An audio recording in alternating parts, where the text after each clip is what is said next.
Assalamualaikum warahmatullahi wabarakatuh.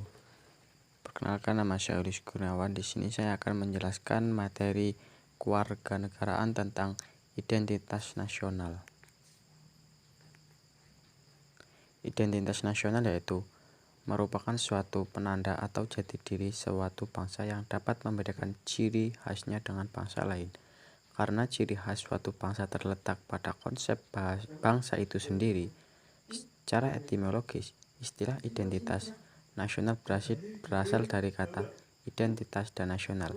Identitas berasal dari kata identity yang artinya memiliki tanda, ciri, atau jati diri yang melekat pada suatu individu, kelompok, atau suatu yang membedakannya dengan yang lainnya. Sedangkan nasional berasal dari kata nation yang berarti bangsa. Faktor pembentuk identitas nasional. Lahirnya suatu identitas nasional bangsa pasti memiliki ciri khas, sifat, serta keunikan tersendiri yang sangat didukung oleh faktor-faktor pembentuk identitas nasional. Faktor-faktor yang diperkirakan menjadi identitas bersama suatu bangsa meliputi primordial, sakral, tokoh, Bhinneka Tunggal Ika, sejarah, perkembangan ekonomi dan kelembagaan. 1. Primordial. Faktor-faktor primordial ini meliputi ikatan kerabatan atau darah dan keluarga, kesamaan suku bangsa, daerah asal, bahasa, dan adat istiadat. 2. Sakral. Faktor sakral dapat berupa kesamaan agama yang dipeluk masyarakat atau ideologi doktrin yang diakui oleh masyarakat yang bersangkutan. 3. Tokoh. Kepemimpinan dari para tokoh yang disegani dan dihormati oleh masyarakat dapat pula menjadi faktor yang menyatukan bangsa negara.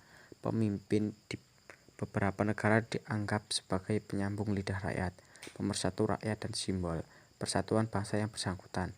4. Bhinneka Tunggal Ika. Prinsip Bhinneka Tunggal Ika pada dasarnya adalah kesediaan warga bangsa untuk bersatu dalam perbedaan.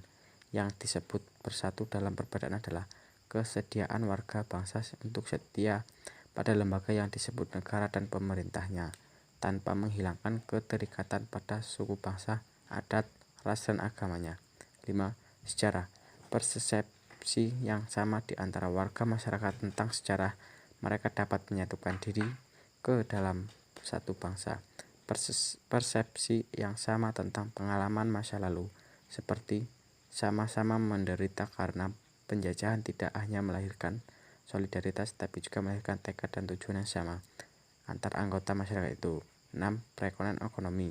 Perkembangan ekonomi industrialisasi akan melahirkan spesialisasi pekerjaan dan profesi sesuai dengan aneka kebutuhan masyarakat. 7. Kelembagaan. Faktor lain yang berperan dalam mempersatukan bangsa adalah lembaga-lembaga pemerintah dan politik seperti birokrasi, angkatan bersenjata, pengaduan, dan partai politik.